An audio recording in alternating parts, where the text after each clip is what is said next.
జానకి కల్లోకి వచ్చిందా? వస్తాం అల్లుడు గారు. దయ్యాలు వచ్చే టైం అయింది.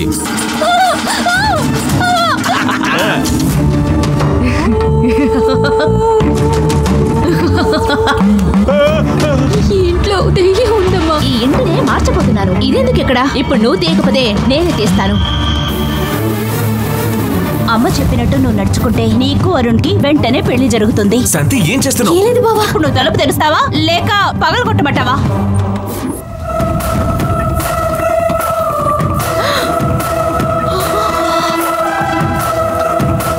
ఓహో, నువ్వు లోపలుంటే నా కూతుర్ని తలుపు తెరవనివ్వకుండా అడ్డుకున్నావా? లేదత్తయ్య, శాంతే. ఏంటి అత్తయ్య గిత్తయ్య? నా కూతుర్ని ఇష్టపడుంటే ఆ విషయం నాతో చెప్పాలి. నేను మీ ఇద్దరికి పెళ్లి జరిపించేదాన్ని కదా. అలా కాకుండా ఇలా దొంగచాటుగా ఛీ, అవమానంగా ఉంది. అత్తయ్య జాగ్రత్తగా మాట్లాడండి. ఏంటి జాగ్రత్తగా మాట్లాడేది?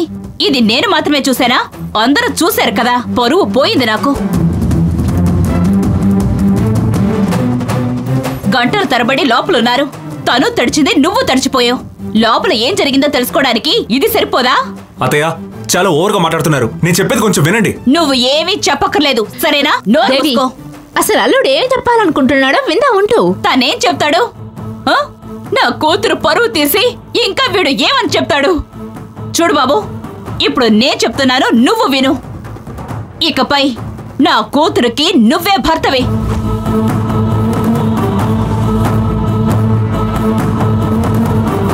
తన మెళ్ళో ఈ రోజే నువ్వు తాళి కట్టాలి. చాలా ఆపు.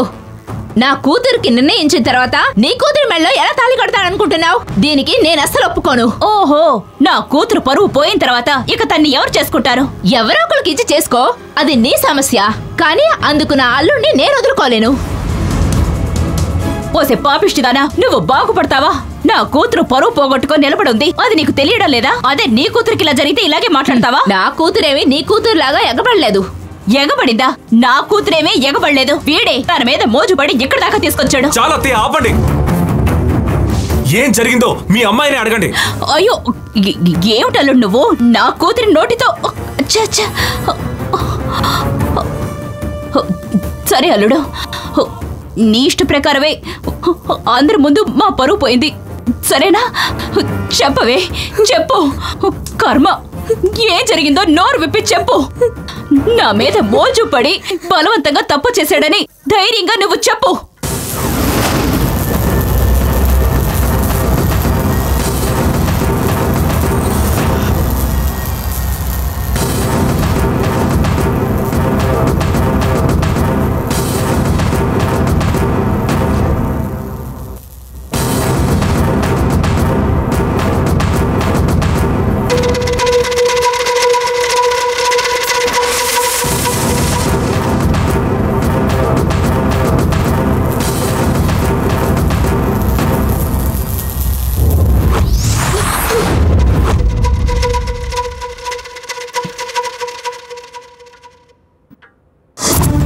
ప్లాన్ ఇచ్చిందే ఈవిడ. స్నానం చేస్తున్నప్పుడు అరువు, అరుణ్ వస్తాడు. తలుపు మొయ్యి, కౌగుల నుంచి పట్టుకో, నీళ్ళలో తడువు, లోపలే ఉండు. నేనందరినీ పిలుచుకొచ్చి అరుణ్ నిన్ను బలవంత పెట్టాడని నింద వేసి అతనితోనే నీ పెళ్లి జరిపిస్తానని చెప్పి ఈవిడే నన్ను బలవంత పెట్టి నటింపజేసింది. కానీ బావ ఏ తప్పు చేయలేదు.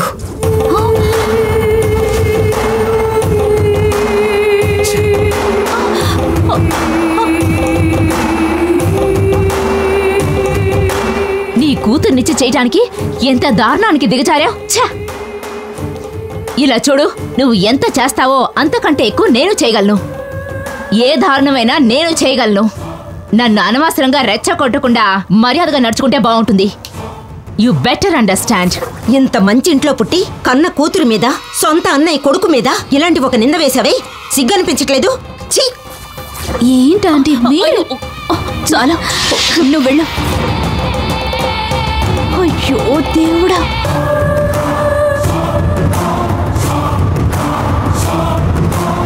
ఓసే, నేను చెప్పినట్లు నువ్వు చెప్పుంటే ఈ పాటికి నీకు పెళ్లి జరిగిపోయి ఉండేది.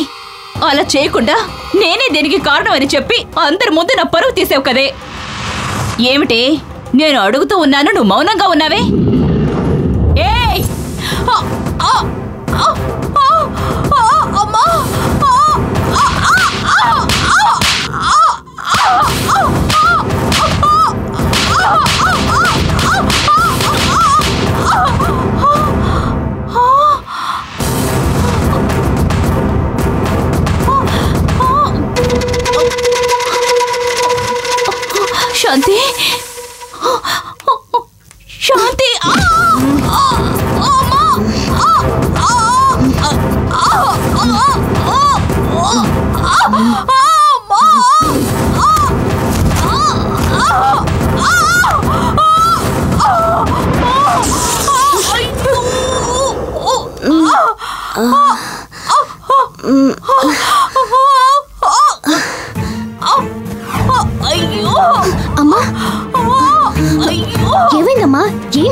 కదే అక్కడి నుంచి ఇక్కడికి నన్ను తోసింది.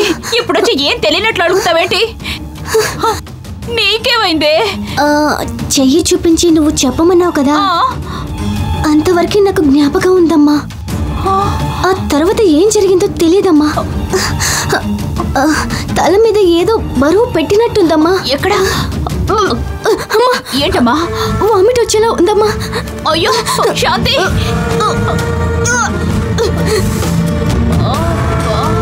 అటు చూడు, నార్త్ లో 400 అడుగులు, అటు నుంచి ఈస్ట్ వెస్ట్ లో 600 అడుగులు, మొత్తం 2,40,000 అడుగులు, 500 సెంట్లు, 5 ఎకరాలు. కొలవాలంటేనే 4 రోజులు పడుతుంది. అంతా ఒకటే టైటిల్. బహుత్ బడి హై. ఇలా చూడు సేటు, నా కూతురు పెళ్లి కోసమే నేను ఈ అప్పు చేస్తున్నాను. ఈ ప్రాపర్టీకి మార్కెట్ లో 100 కోట్ల రూపాయల వాల్యూ.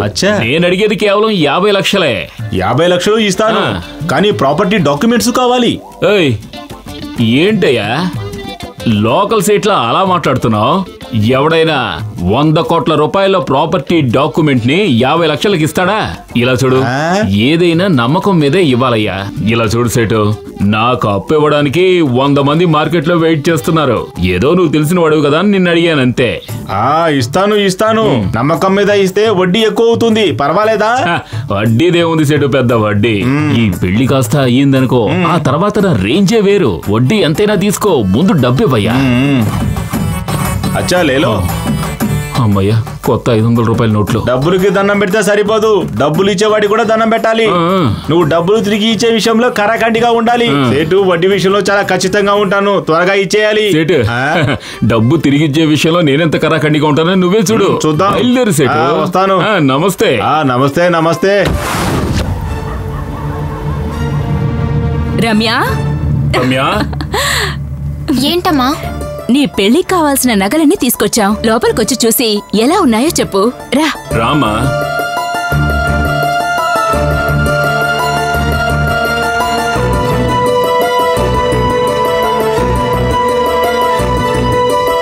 కూర్చో.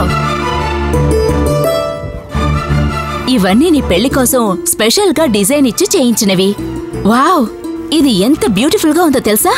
ఇది నువ్వు రిసెప్షన్ కి వేసుకో. దీన్ని చూసావా? ఇది ప్యూర్ గోల్డ్. ఇది మీ నాన్నగారి సెలెక్షన్. ఇది ఆ pink set necklace ear rings.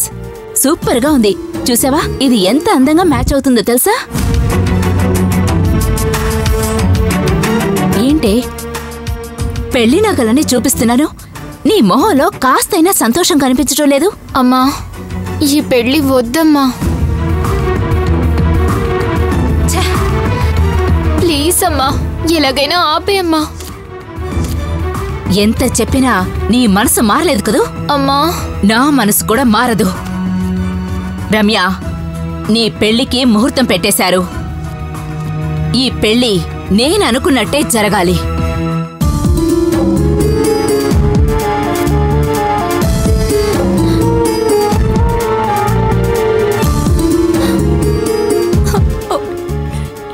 ఇలా చూడమ్మా, ఎంతో కష్టపడి అప్పు చేసే ఈ నగలన్నీ కొన్నాను.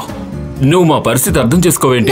నాకంటూ చూడమ్మా రమ్య, ఒక్క విషయం, నీకిష్టం ఉన్నా లేకపోయినా నువ్వు ఈ పెళ్లి చేసుకుని తీరాలి. మరో దారే లేదు.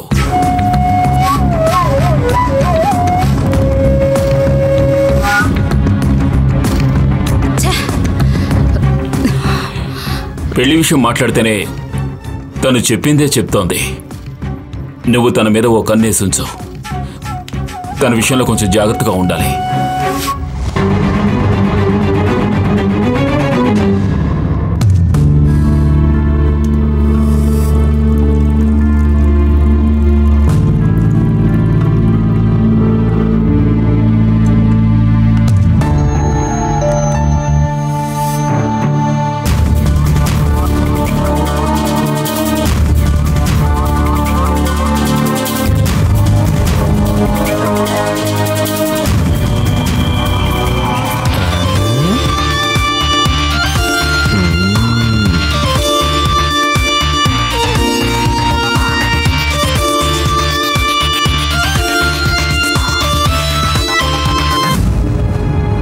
ఏయ్, ఎక్కడికి వెళ్తున్నావు?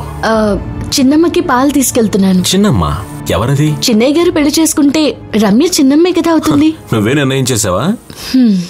సరే, నీ చీరకట్టు జారిపోయేలా ఉంది, కాస్త సర్దుకో. నేను చూసినట్టే వేరే ఇంకెవరైనా చూస్తారేమో. ఆ పాలి లైవ్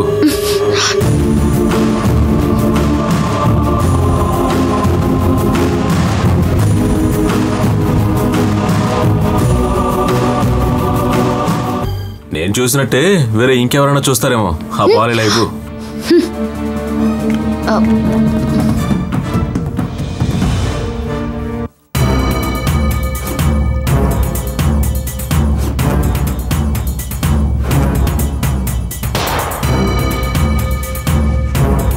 ఎందుకు అబద్ధాలు చెప్తారు? అంతా సరిగానే ఉంది కదా. అది కాదు, ముందు వైపు చాలా సార్లు చూశాను, వెనక వైపు ఒకసారి చూద్దామని.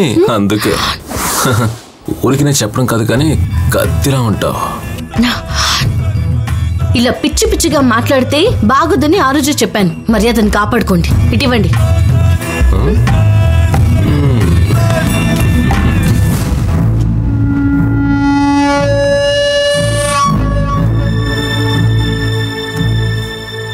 రమ్య, రమ్య, వస్తున్నాను నానా.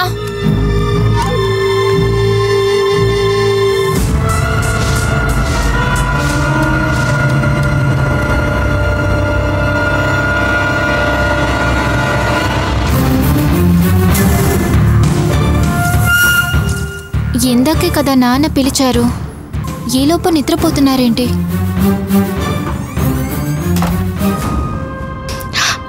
చచ్చి, ఏం మనిషి.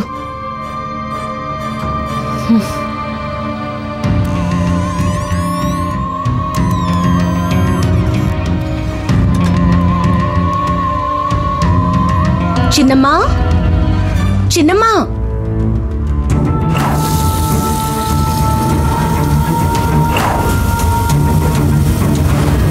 చిన్నమ్మా. ఓ, స్నానం చేస్తున్నారా? పాలు తీసుకొచ్చాను, తాగండి.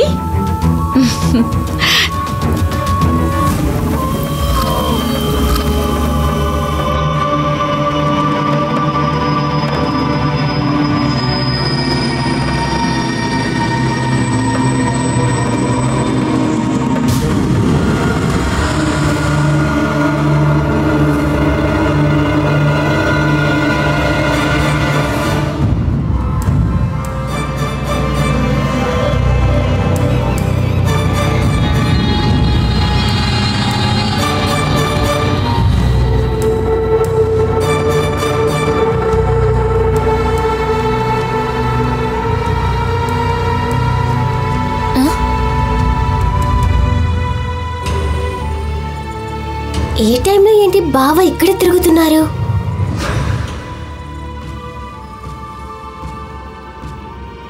ఈయన చూసారంటే నేను దొరికిపోతానే. ఎలాగైనా మాట్లాడి పంపించేద్దాం.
దయచేసి చెప్పండి.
అస్తమాను నాకు ఈ సింబల్ ని చూపిస్తున్నావే, నాకేం చెప్పాలనుకుంటున్నావు?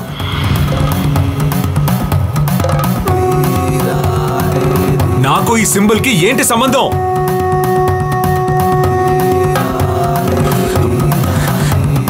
కొంచెం అర్థం అయ్యేలా చెప్పు.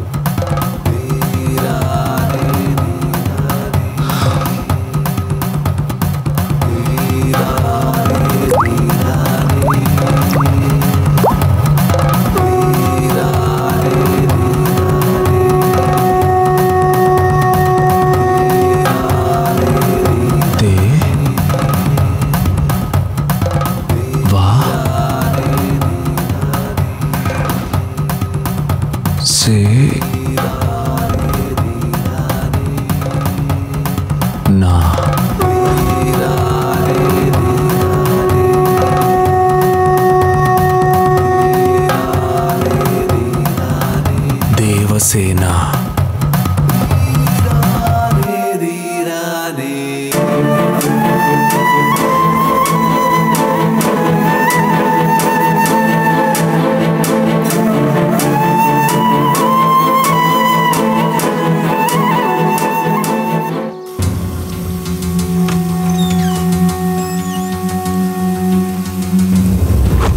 చిన్నమ్మా, స్నానం చేస్తున్నారా? నేను రూమ్ ఊడ్చేస్తాను.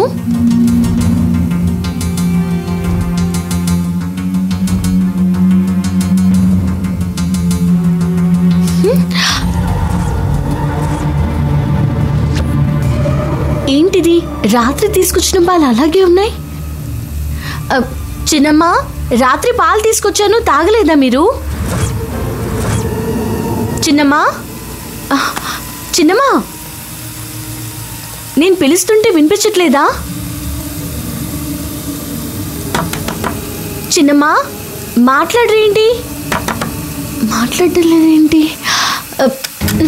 చిన్నమ్మా, అయ్యో, అయ్యగారు, అయ్యగారు, అయ్యగారు. ఏంటమ్మా గంగా? అయ్యగారు, నిన్న రాత్రి రమ్యమ్మ గారికి పాలు తీసుకెళ్లాను. బాత్రూమ్ లో నీళ్ళ శబ్దం వినిపిస్తాయి, స్నానం చేస్తున్నారనుకుని పాలు అక్కడ పెట్టి నేను వెళ్తున్నానని చెప్పేసి వచ్చాను. ఇప్పుడు రూమ్ శుభ్రం చేయడానికి వెళ్ళాను. నిన్న పెట్టిన పాలు అలాగే ఉన్నాయి. నిన్నట్లాగే బాత్రూమ్ లో నీళ్ళ శబ్దం వినిపిస్తూనే ఉంది. పిలిస్తే పలకడం లేదు. తలుపు కూడా తట్టాను, తీయడం లేదు. నాకు భయం వేసి మీకు చెప్పాలని వచ్చాను. పద చూద్దాం.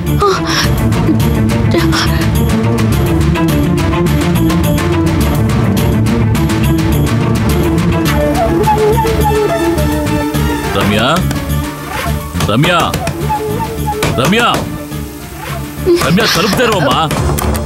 రమ్య, తలుపు తెరు. లోపల ఏం చేస్తున్నావు? రమ్య, రమ్య, ఏమైంది తనకి? బయటికి రామ్మా. ఏమైంది? ఏంటి రమ్య, ఏమైంది? లోపల ఏం చేస్తున్నావు?